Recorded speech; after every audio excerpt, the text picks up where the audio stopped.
소개받은 한국수출입은행 경협총괄부의 엄성용 부장입니다. 저는 오늘 저희 EDCF 보건 분야에 대한 지원 전략을 말씀을 드릴 예정인데요. 아마도 처음 국조실 과장님하고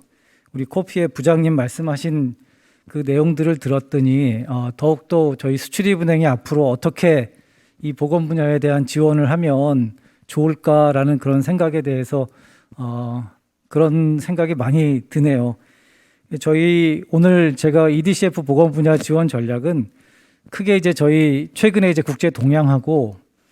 그리고 EDCF 보건 분야에 대한 지원 현황, 저희 EDCF가 지금 어떻게 지원해 왔는지, 그리고 세 번째 마지막으로 저희가 앞으로 어떻게 지원을 할 것인지에 대해서 크게 세 가지 정도로 나누어서 말씀을 드리도록 하겠습니다. 처음 국제 보건 분야에 대한 동향입니다. 아시는 것처럼 2000년 들어서 저희가 MDG라는 것을 설정을 하고, 그리고 그 이후에 2015년에 저희가 SDG를 또 설정을 하지 않았습니까?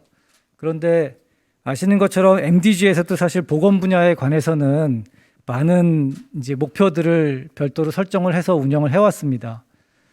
그러다가 2015년 SDG를 저희가 채택하면서 몇 가지 새로운 타겟들이 들어왔는데, 그 타겟을 보면 MDG하고 크게 달라진 것은 없고, SDG는 좀 더 큰 차원에서 MDG에서 했던 것들을 열심히 잘 우리가 실행을 해 나가면 결론적으로는 보편적인 그 의료 어떤 보건의 그 지원을 달성할 수 있지 않느냐라는 그런 좀 더 큰 차원의 어떤 이야기들이 있는 것 같습니다. 아시는 것처럼 이 그래프는 과거에 2015년에 소위 말하는 세계 빈곤 인구가 한 7억 4천만 명 정도의 규모에서 원래 당초에 팬데믹이 없었다면 지속적으로 아마 빈곤 인구는 감소했을 것으로 예상이 됩니다. 그래서 2021년 정도는 7억 4천만 명에서 한 5억 8천만 명 정도 수준으로 떨어질 거라고 생각을 했었는데, 실제로는 2000년 초반부터 코로나 19에 대한 이 전 세계적인 팬데믹이 심해지면서 실제 저 그래프에서 보시는 것처럼 빨간색 선으로 보면 오히려 2015년보다 세계 빈곤 인구는 더 늘어날 것이다 라는 게 전반적인 예상인 것 같습니다. 그래서 저희 EDCF나 아니면 선진 공유국들이 해야 될 일은 저 그래프를 다시금 아래로 내려올 수 있도록 노력을 하는 게 저희의 일이 아닐까라는 생각이 들고, 그런 차원에서 보건 분야는 특히나 저개발국 그리고 빈곤 상태에 있는 사람들한테 더 경제적으로 사회적으로 영향을 많이 미쳤기 때문에 저희가 생각하기에도 보건 분야는 앞으로 저희 EDCF의 주요한 지원 분야가 되지 않을까 생각이 됩니다. 이것도 저희가 잠깐 OECD에서 발표한 거를 보니까 보건 분야에 그렇다 보니까 참여자 수도 사실 상당히 많아지고 있고요. 특히 보건 분야에 대한 재원 분야에 있어서도 여기 보시는 것처럼 빌 앤 멜린다 게이츠 펀드가 상당 부분을 차지하고 글로벌 펀드라든지 미국에서 상당 부분의 재원을 담당을 하고 있더라라고 보여집니다. 그래서 앞으로 보건 분야에 대한 국제개발 협력 과제는 사회, 경제, 문화적인 다양한 요인들이 있는데, 그 요인들로 인해서 불평등한 보건 의료 서비스 분배 문제가 가장 중요한 해결해야 될 과제가 아닌가라고 저희는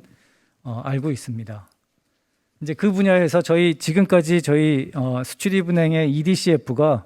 어떤 식으로 보건 분야를 지원했는지 간단하게 말씀을 드리고자 합니다. 이건 올해 9월 말 기준으로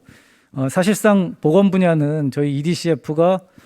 지금까지 한 69건 정도, 그리고 총 금액으로는 한 3조 원 정도를 지원해서 사실상 교통 분야를 제외하고는 제일 많이 지원하는 분야가 맞습니다. 다만 그 과거에는 저희 EDCF의 보건 분야 지원이 병원을 직접 지어주거나 아니면 의료 기자재를 공급해주는 방식, 그러니까 개별 인프라를 지원해주는 그런 방식에서 이제 코로나19 이 사태가 발생하면서부터는 실질적으로 저희가 이제 그 개별 사업을 하기 위해서 인력이 교류되어야 되고 물자가 교류되어야 되는데 그런 것들이 사실상 어려워지면서 이제 긴급하게 코로나19 대응을 하기 위한 프로그램 차관 방식으로 지원 이 방식이 상당히 다각화되는 그런 현상을 보이고 있습니다. 제가 여기서 말씀드리는 이 프로그램 차관의 가장 큰 특징은 이제 저희가 개도국의 예산, 그러니까 돈을 지원해 주는 겁니다. 그러면 돈을 지원해 주면 그 돈은 저희하고 약속한 그 분야에 개도국이 자기 예산으로서 활용을 하는 겁니다. 그러니까 기존에는 특정한 사업을 위해서 저희가 돈을 주면 그 사업만을 위해서 돈을 썼다고 했을 때 이 프로그램 차관은 좀 더 이렇게 다양한 분야를 아우를 수 있고 좀 더 빨리 집행되고 그리고 좀 더 자율성 있게 개도국에 쓸 수 있다라는 그런 특징이 있다고 보시면 될 것 같고요. 그 아래에 있는 이 박스 표는 좀 세부적으로 저희가 지원해 봤을 때, 그 분류를 해봤을 때는 이제 병원을 건립해주거나 또는 의료 기자재를 공급해주거나 여기 보건 의료 정책 수립을 지원해준다고 하는 이 부분은 다 프로그램 차관으로 지원했다라고 보시면 되겠습니다. 그리고 뭐 그 외에도 백신 공장을 만들어주거나 주사기 공장을 만들어주거나 다양한 분야의 이제 보건 사업을 지원한 바가 있습니다. 지금까지 저희가 이제 그 지원했던 주요 성과를 보면 일단 좀 전에 말씀드린 것처럼 개별 사업 차관 그 중심의 지원에서 좀 더 이제 그 개도국의 그 자율성을 보장해 줄 수 있도록 프로그램 차관 방식으로 저희가 지원해 주는 제도를 그 도입을 해서 작년 한 7개국에 한 3.6억 불 정도를 저희가 예산 지원을 해 줬고요. 이 예산 지원을 통해서 개도국들은 필요시에 감염병 대응 체계 구축을 위해서 이제 다양한 분야에서 이 돈을 사용했다고 보시면 되고요. 또 하나는 국제금융기구 앞에 차관 방식으로, 그러니까 저희가 특정 지역의 개도국을 모두 다 EDCF가 커버할 수가 없기 때문에 예를 들면 중미개발은행, 중미통합개발은행 같은 곳을 통해서 중미에 있는 5개 국가가 그때그때 필요한 보건 물품들을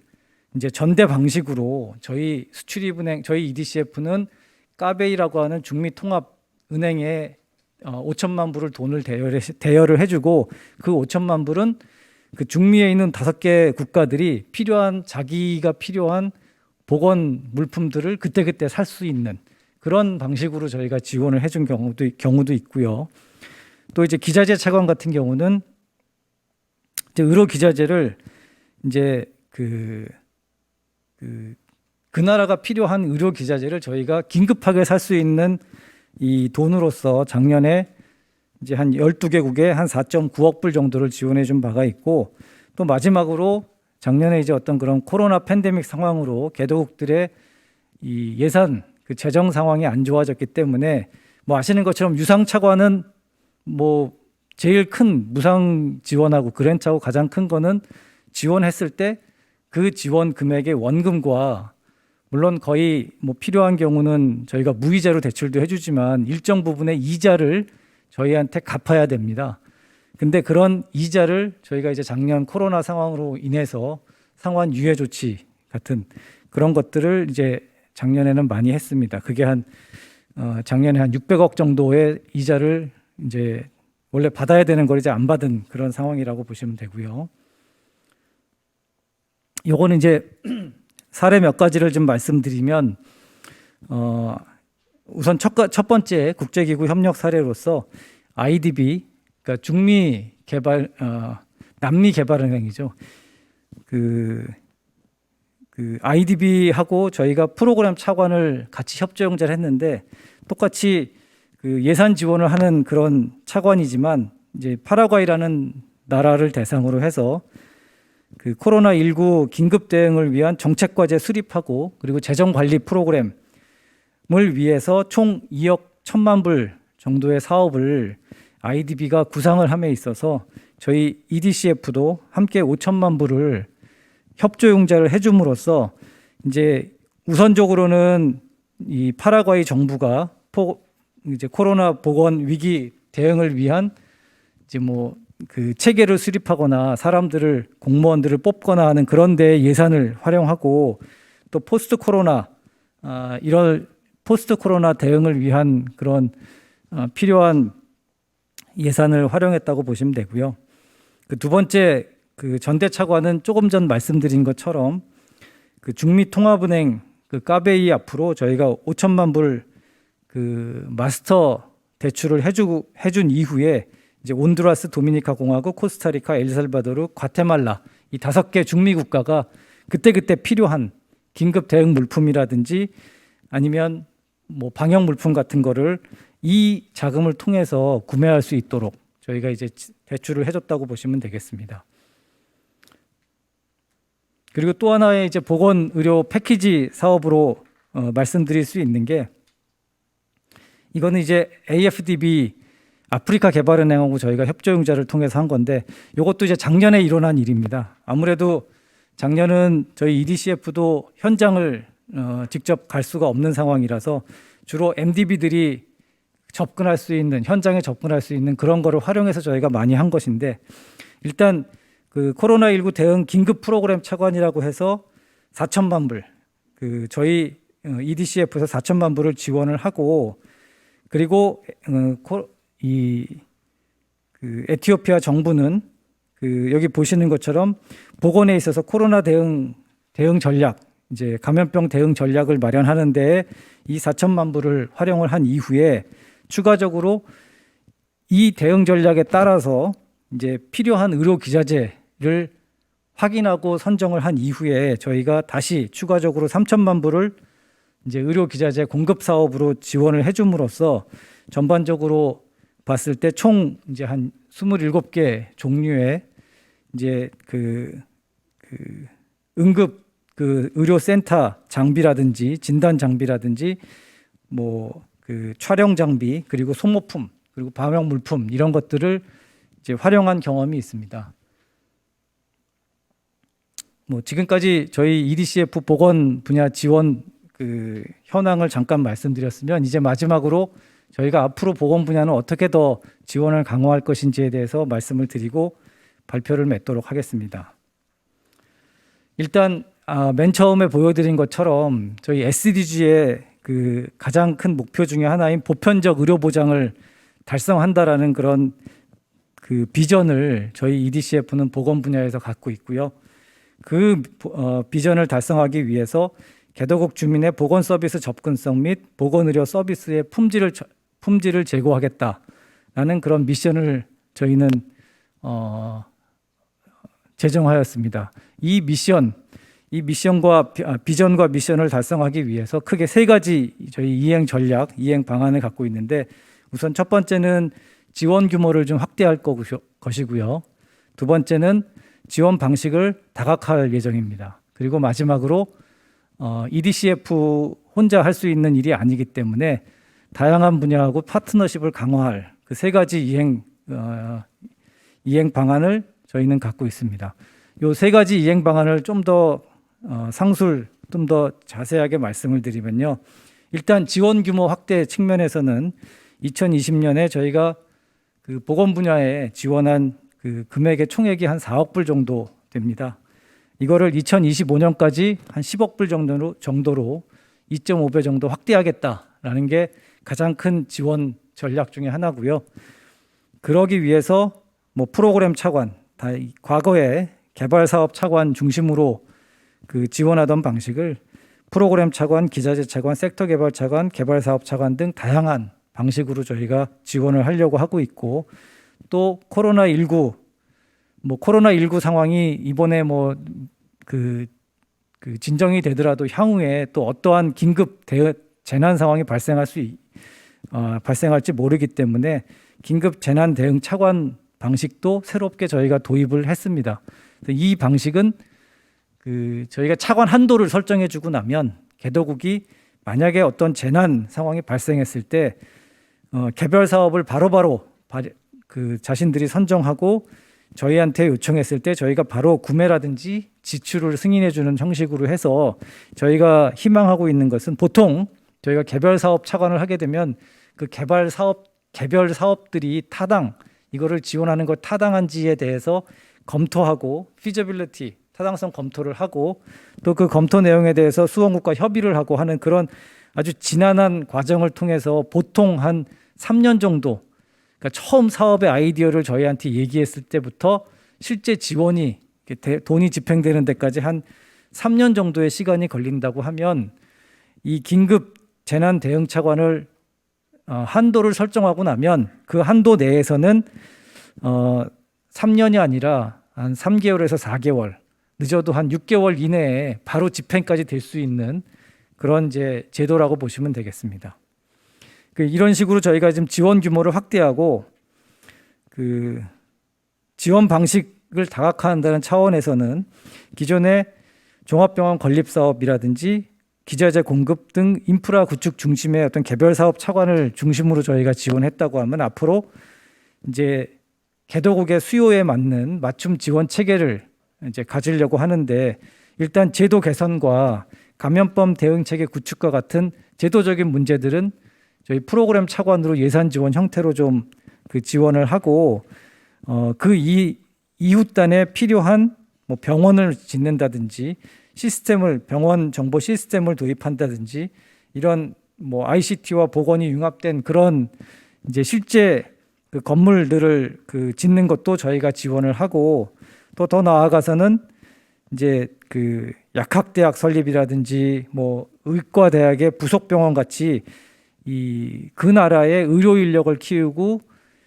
전문 역량을 강화할 수 있는 그런 이 지원까지도 저희가 좀 더 확대를 해서 지원 방식을 다각화하는 것이 필요하지 않을까라고 생각하고 있고요. 마지막으로 파트너십 강화 측면은 요거는 전략 수립에서부터 저희가 운영 지원 사업 평가를 하는 간략한 EDCF의 이제 업무 프로세스라고 보시면 되는데요. 지금까지는 뭐 앞에 설명 주신 것처럼 이 유무상 연계라든지 복합이라고 하는 융합이라고 하는 그 이슈가 특정 분야, 예를 들면 저희가 병원을 지어지고 나서 유지 운영 뭐 이런 식으로 저희가 좀 단발적인 그런 융합을 했다고 하면 이제 앞으로는 아까 이제 뭐 여기 저희 이 세미나를 하기 전에 잠시 저희 이사장님 뵈었을 때 이사장님께서도 그런 말씀을 하셨는데요. 이게 사업을 처음 발굴하고 기획하는 단계에서부터 무상이 같이 하지 않으면 그러면 수원국 정치 세력, 그러니까 정부가 원하는 그런 사업들만 하다 보면 그게 정말 그 나라에 지금 현재 필요한 사업인지 아닌지 이런 것들에 대해서 확인하기가 어렵다. 그래서 가급적 EDCF가 앞으로 보건 사업을 지원하게 되면 사업을 준비하고 발굴하는 단계에서부터 무상과 같이 무상이라 하는 거는 그런 분야에 좀 더 전문성을 갖고 있고 그 나라에 대한 경험을 갖고 있는 무상 기관들하고 함께 해주면 수원국이 요청을 했다. 설사 수원국이 어떤 특정한 병원을 요청했다 하더라도 그게 지금 단계에서 그 나라에 맞는 병원인지 이런 것들에 대한 검토 그리고 필요하면 더 나은 재원 이런 것들을 무상에서 해줄 수 있다라는 말씀을 주셨는데 그게 이제 저희가 지금 이제 앞으로 지향하고 있는 방향입니다. 아시는 것처럼 수출입은행은 자금, 금융 협력을 하는 곳입니다. 저희 직원들의 전문성은 론 심사를 하는 전문성이 있는 거지 보건 분야에 대한 전문성이 있거나 교통 분야에 대한 전문성을 갖고 있는 곳은 아닙니다. 그래서 저희가 앞으로 이제 사업을 하게 되면 이제 EDCF가 개별적으로 하는 사업이라기보다는 무상하고 준비 단계부터 같이 발굴을 하고 기획을 해서 개별 프로젝트 베이스로 지원하기보다는 프로그램 베이스로 그렇게 지원하는 것이 맞지 않나라는 생각을 하고 있고 제 개인적으로는 특히 파트너십 관련해서는 지금까지 제가 이제 저희 경협총괄부에서 쭉 한번 통계를 내봤을 때 2010년 이후에 그래도 저희가 유무상을 좀 협력을 강화하면서 전체 한 40% 정도의 사업들이 유무상 연계 형태로 저희가 지원을 했는데 아마 2020년 팬데믹을 지나고 나서는 이제 100% 사업을 다 유무상 연계가 되지 않을까. 왜냐하면 저희 말씀드린 대로 EDCF는 금융에 대한 전문가지 각 분야에 대한 전문가가 아니기 때문에 그런 현실을 저희가 좀 더 빨리 그리고 적극적으로 받아들여서 앞으로 하는 모든 사업은 유무상 연계가 되지 않을까라는 생각을 하고 있고요. 요 간단한 그 파트너십 강화했던 그 사례들을 말씀을 드리면요. 아까도 잠시 말씀을 주셨는데 캄보디아의 질병관리센터 건립사업 같은 경우는 저희 EDCF에서도 금융을 지원하지만 처음 이 사업을 시작 자체는 코피에서 기술 지원을 통해서 감염병 대응 전략을 수립하는 것을 지원해 주셨고요. 그래서 질병관리센터를 건립하는 것이 필요하다라는 이유를 이제 도출을 해주신 겁니다. 그래서 저희 EDCF에서는 그러니까 이렇게 했을 때 어떤 질병관리센터를 어떻게 그러면 설립을 할 것이냐에 대한 소위 말하는 이제 피저빌리티를 저희가 발주를 하게 되고 그 피저빌리티를 함에 있어서 그 캄보디아의 사업 실시 기관이 그 피저빌리티를 함께 해줘서 동의를 해야 되는데 그 함께 해주는 거를 저희 코피에서 또 지원을 하실 예정입니다. 그렇게 되면 이 캄보디아의 소위 말하는 CDC 질병관리센터는 EDCF에서는 뭐 조직을 신설하거나 실험실을 구축하거나 아니면 전문 병원 자체 건물과 기자재 교육센터 같은 거를 설립하는 걸 지원했다고 하면 코피에서는 운영 컨설팅과 역량을 강화하고 거기에 지급된 그 기자재에 대한 유지 보수 그리고 나중에 교육 훈련까지 그렇게 되면 저희 캄보디아 질병관리센터 건립 사업은 EDCF 사업이 아니라 아마도 우리나라 그 ODA 기관이 캄보디아에 주는 프로그램 그 어떤 성격의 사업이 되지 않을까라고 생각을 하고 있고요. 요거는 뭐 아까도 이제 발표하시는 분들이 많이 언급을 하셨던 사업인데 탄자니아의 무인빌리 병원 사업입니다. 근데 이제 여기 무인빌리 병원 사업에 기존의 코이카와도 또 코피와도 같이 했지만 저희가 여기서 특히나 더 고맙고 감사한 부분은 시민사회도 같이 이 사업에 함께 하고 있다는 겁니다. 다시 말씀드리면 저희 뇌신경과하고 산부인과 관련된 전문의 선생님 두 분이 이제 그 아프리카에 의료 자원봉사를 장기간 하시는 그 대상 병원이 바로 이 병원입니다. 그래서 이 병원에서 그 두 분이 실제로 이제 의술을 가르치고 그리고 운영진들을 교육시킴으로써 저희 EDCF가 다 지원이 되고 완성된 그 병원의 초기 셋업을 그 두 분께서 상당히 이제 지원을 하고 계시다. 물론 코이카라든지 코피에서도 지원하고 있지만 그래서 이런 부분들은 저희 시민사회와도 사실 보건 분야는 협력할 분야가 되게 많다. 생각 외로 우리나라 이 의료인들이 해외에서 봉사를 되게 많이 하시거든요. 그런 봉사를 하시는 그런 타겟이 저희 이제 정부가 지원한 그런 ODA로 설립된 그런 병원이라든지 질병관리센터라든지 이런 것들이 되면 이게 상당히 시너지가 많을 것이다라는 생각을 하고요. 그리고 요거는 이제 실제 저희가 사례라기보다는 만약에 앞으로 이건 뭐 완전 이제 그 저개발 국가의 사례는 좀 아닐 것 같고요. 중저소득국 정도의 그 국가라면 이런 사업들이 이제 발굴될 확률이 높다고 보는데 이게 그 단순하게 모든 그 병원이나 이런 것들이 공공의 투자만으로 사실 되기는 어려울 수도 있기 때문에 이제 민자 사업, 민간 자금을 끌어들이는 사업들도 분명히 있을 것이다. 그런 경우에 저희 EDCF는 어떤 역할을 할 수 있고 또 더 나아가서 저희 수출입은행이 갖고 있는 다른 금융 협력 수단들 예를 들면 경협 증진 자금이라고 볼 수 있는 그러니까 아주 저양호성, 아주 장기 저리의 자금뿐 아니라 좀 이자율은 좀 높지만 그래도 아직까지 그 ODA로 분류될 수 있는 그런 경협 증진 자금 또는 더 나아가서 마켓 시장 그 베이스에 저희 수출 금융까지 같이 금융이 들어가서 그리고 그 민자사업 그렇게 설립된 민자사업 법인에는 뭐 가능하다면 우리 한국 기업이라든지 아니면 뭐 그 다른 곳에서 이렇게 출자를 하셔가지고 유지 운영을 해주시는 그런 방식도 가능하지 않을까. 그런 경우에 EDCF가 그 수원국 정부 앞으로 대출을 해줌으로써 그 자금으로 그 개도국 정부도 이 민자 법인의 일부 지분을 투자해서 실질적으로 준 공공병원으로 운영할 수 있지 않을까라는 생각에서 저희가 생각해 본